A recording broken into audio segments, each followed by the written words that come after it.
Companionship. We are social creatures who can't live without it, whether it be family, friendship, or romance. The latter is quite the minefield and highly desirable. Why is that? I couldn't even begin to answer that, but I can say for a fact that it gives a bit of thrill. I can also say that society collectively associates singles with loneliness. To die alone is a curse, a foolish way to torture yourself. So we are in a hurry to find someone, anyone. Sometimes we settle for someone who just barely meets the criteria, but will do. Greek filmmaker Yorgos Lanthimos takes this observation to a new extreme. In his first English-speaking film, The Lobster, where partnership is mandated by law to abide by. As per usual, I will try my best to quickly summarize the plot, to introduce you to the plot, or to refresh your memory. It starts with a freshly single man named David who is being screened for a hotel that gives single people a second chance to find a partner, as it is the law in this dystopian time period to have a companion. We get the rundown by the CEO when David gets to his new flat within the facility. You cannot participate in everyday life without a marriage certificate. Failure in finding a partner at this hotel will result in a procedure that transforms you into an animal. But hey, you get to choose the animal you want to be, so that's nice. David chose a lobster if he were to fail. You have a time limit of 45 days to find a partner, but the hotel allows a bit of redemption through hunting trips in the woods for singles to earn some more days to their time. They hunt other singles called loners who choose not to partake in societal ruling. One body equals 1 day. Apart from this, the singles in the hotel will spend their days in generous luxury, with plenty of recreational activities for them. Pets are allowed, so David brings a border collie, which is actually his brother who failed to find a partner. He also meets two friends, one with a limp and one with a lisp, who hold some differing values. There is also a woman credited as simply Biscuit Woman, who takes a liking to David, but the feelings are not mutual, which causes her to end her life by jumping from a window that was unfortunately close enough to the ground to leave her dying in excruciating pain from head trauma, alone amongst her blood and butter biscuits. Limp Guy comes to the shallow conclusion that faking it to find a compatible partner is the best way to get through life, no matter the feelings shared or, in this case, lack thereof. So he fakes nosebleeds for a girl who has chronic nosebleeds. They are successfully paired. Lisp Guy stays true to himself, as honesty is a moral of his, but unfortunately he didn't make it to the end. David, who is running out of time, follows in the footsteps of Limp Guy by faking it to attract a woman who is cruel and heartless, called the Heartless Woman. So David had to push all emotions away and take on the persona of someone equally as heartless as her. He's successful and they both get paired. But this doesn't last long, as Heartless Woman sees right through him. So to test him, she kicks his dog brother to death and tells him about it to see if he would break. David basically folds, and Heartless Woman goes to inform the managers that he lied about the compatibility between them. After a chase between both of them, David is able to subdue her and take her to the transformation room to be turned into an animal. We never find out what. David escapes the hotel and decides to join the Loners, a group of rebels who hide away from society to live purely single lives with the intention of dying alone. This is where he falls for a woman who really likes eating rabbits and is also short-sighted like him. Unfortunately for them, their relationship is prohibited due to the rules set by the Loners. No sex, no affection, and no love whatsoever, as it goes against their code. The punishments are brutal, as you are expected to live and die alone. But the couple get around these rules, making up a new form of communication through undetectable sign language. Unfortunately, they overindulge in their affection and are noticed by the leader of the Loners. They are punished by making them completely incompatible. The leader blinds the short-sighted woman, rendering her somewhat difficult for David to connect with. They decide to run away together regardless and live as a couple in society, but it ends with a damning decision. Since one has vision and the other is blind, in their eyes, it makes them incompatible. The film ends on David in the bathroom of a diner, contemplating blinding himself with a dinner knife. A lot to unpack, I know. So, to begin, it only makes sense to start with the setting that these characters live in. As shown in the first 5 minutes of the film, David is in the process of checking into the hotel for singles. So we already know that they have a screening process. This is said to ensure accommodations such as sexuality and other personal needs. The questions being asked are as followed. Have they been alone before? Any allergies? How long was the relationship, if they had one before? And this answer had to be exact, not rounded. And sexual preference. Strangely, the bisexual option is no longer available, which makes you wonder why. It is only stated by the intake officer that it was dropped last summer due to operational problems. Did it get too complicated? I mean, in my opinion, that option probably would have strengthened anyone's chances of finding a partner. But I digress. Volleyball and tennis courts are only for the couples, but other recreational activities are available for singles. The sports for singles are strictly individual, such as squash, which you can play alone. There seems to be a reward system, but there is also a separation between the couples and singles. They never coexist. You are given a single room and gifted with cologne, tranquilizer darts, and a gun for the hunt, and various other items. Smoking is not allowed because you'll be able to run for longer during the hunt without getting tired, and your breath won't smell when you kiss. it's protocol for first day singles to have one of their arms restrained for 24 hours so that they can only use the other to simulate a life of lonerism with no companion to help with simple everyday life. Singles are required to eat all meals alone on single tables, all facing one direction. We notice that there's not a whole lot of mingling between singles in this establishment, and that could be the case due to societal conditioning of people forming relationships based on minimal information. Which brings me to another procedure that takes place. On day 2, new singles have to introduce themselves to the rest of the singles and give somewhat limited information about themselves. It's almost like a real-life dating profile. They start with their name, then they say why they are here and what their main characteristic is. For example, there's a guy with a limp. No joke, but that's how he's credited, as well as other characters. And he explains how he got that limp and how it is his main characteristic. Short, sweet, simple. Now, the singles are given 45 days to find a partner before they get transformed into an animal, but they have the opportunity to buy more time by partaking in a hunting spree. That's why they have tranquilizer guns. Their task is to trank some loners, which I'll gloss over soon, and every incapacitated loner earns the single a whole day added to their stay. What happens to those loners is all up to the imagination. I'm pretty sure they get transformed. If you are successful in finding a partner, you get the key to a double bedroom for you and your partner to stay in for 2 weeks, and then you will move to a yacht for a further 2 weeks to have a vacation. If things are not going smoothly in the relationship, you'll be given children. I'm not so sure where they get them from, and apparently that's supposed to glue your relationship back together. Honestly, what a brilliant idea. And if you made it all the way through that, you get to rejoin society as a loving couple. If God forbid you break up, it's back to the hotel for you. I cannot imagine the amount of pressure present in a relationship under this heinous law, because it's looking like breaking up is not an option. With all that information out of the way, let's talk about how these poor souls live in this fictitious world.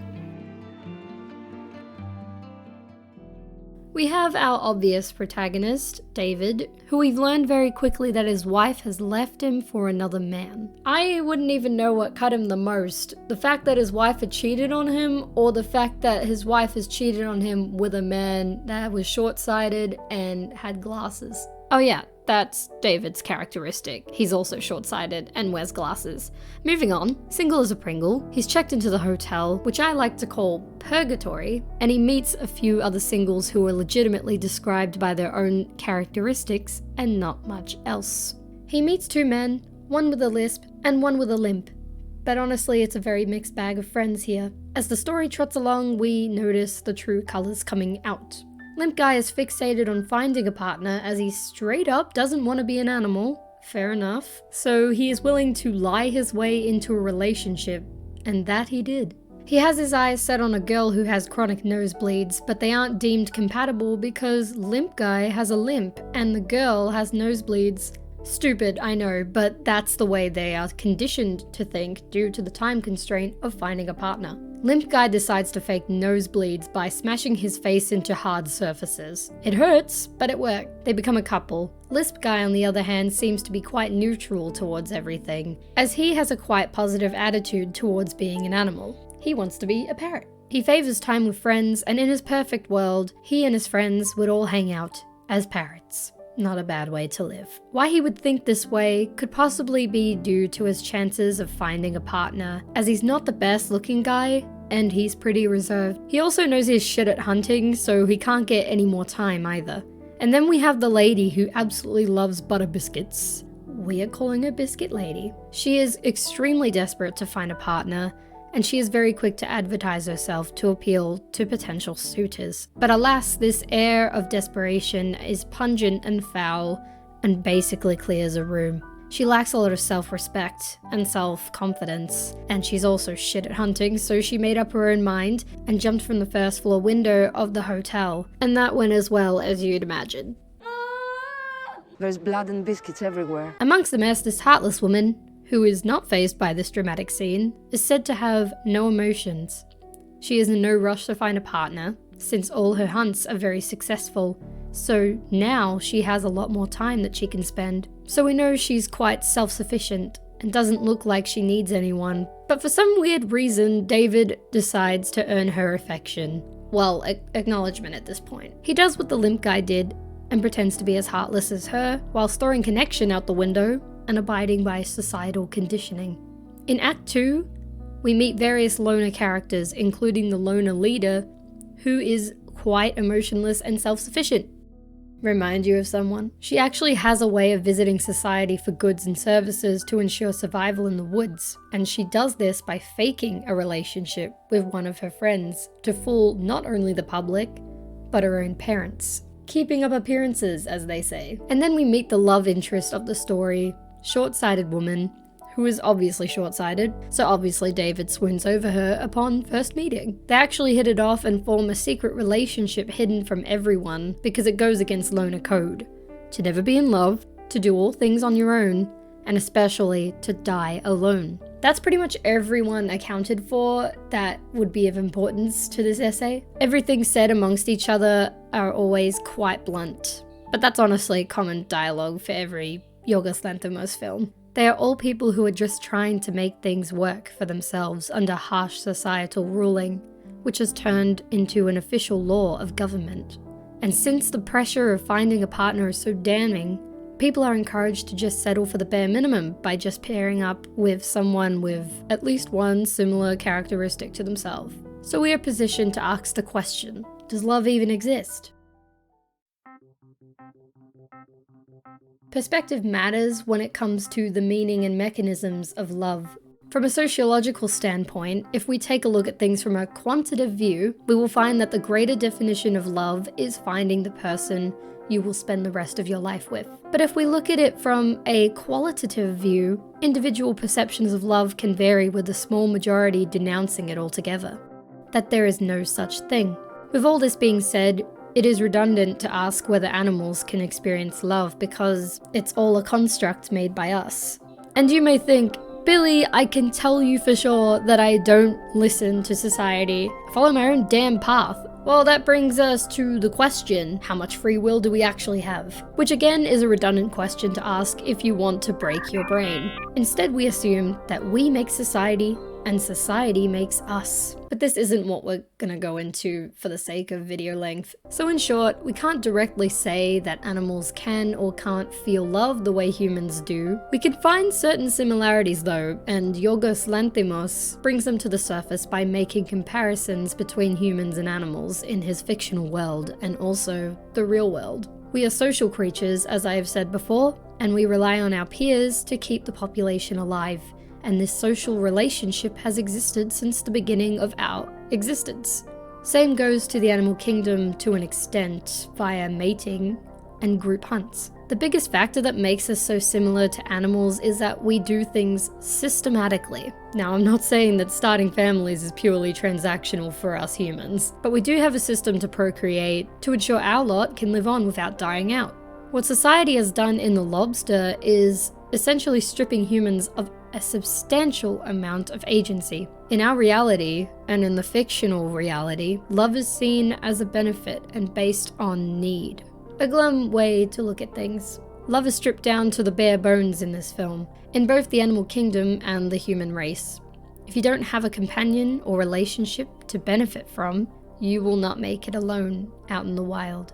Therefore, love is a concept we created for relationships to be somewhat meaningful and to make it more desirable. But again, it's a cynic's way of looking at it. There's no right or wrong way to view things like this if we are talking in sociological terms. Speaking of cynics, the existence of loners is conflicting, and they contradict themselves as much as the society they despise. They live in a state of disagreement with the systems built by society, but the loners themselves have unconsciously built systems of their own in the process, which tells everyone who decides to stay with them that they have no agency here either. You can advertise your group to be so-called free thinkers all you want, but in the end, even your group has rules, and there's hardly any room for free thinking. Really shows the complexity of questioning how one could live on pure agency. Everyone is influenced by something from the very moment you leave the womb. Such systems are made to maintain structure, which in some ways can be limiting.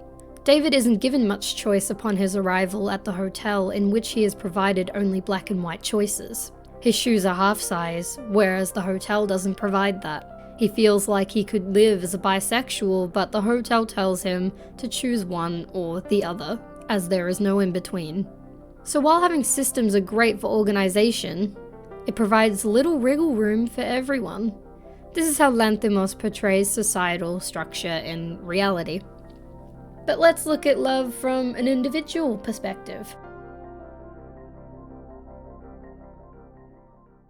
As explained before, all the characters have differing views on love, and as they find themselves running on the clock, they face conflict with their views. Taking societal pressure to a new extreme, everyone collectively makes the same decisions.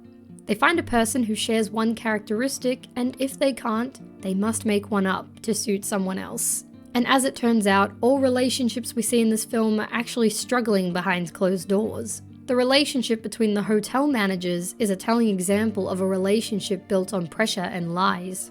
Throughout the whole film, they are depicted as close and loving, and they have the same interests. Much like how we see most couples in the real world on social media, for example. They are the ideal fantasy. In Act 2, their performance crumbles in a high-stakes situation where they are being held at gunpoint by the loners. The husband has been asked to shoot his wife if he wants to live, or he can reject that request and die with her at the hands of the loners. He decides to shoot his wife, but in a twist of fate, and at the same time misfortune, the gun wasn't loaded, and the loners leave the couple to face the reality of their relationship. And I say, good luck with your missus, mate. For everyone, this is the reality that they will eventually be facing under these societal expectations. But to be alone in this world is a death sentence. You lose your status and therefore be regarded as nothing but an animal. But alas, these relationships are the definition of success. Love is merely a fantasy for lucky people. Many try to force love by having children or buying a home, but it only distracts them from the real issue. We are conditioned to be afraid of loneliness. I speak more in depth about perceived loneliness and how to cope with it in a previous video. So people still have these perceptions of what love is. They can still romanticize it.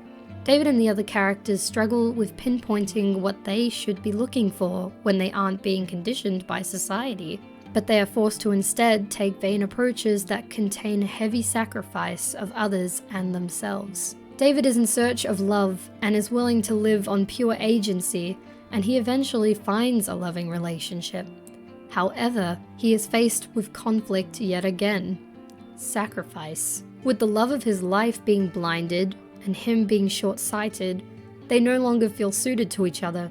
They've been conditioned to think that unless you are very similar, your relationship will fail. I actually find this very contradicting because he did have a partner who had the same qualities as he did, but he still ended up alone. But nevertheless, the film ends with him in the diner bathroom preparing himself to be blinded like his partner.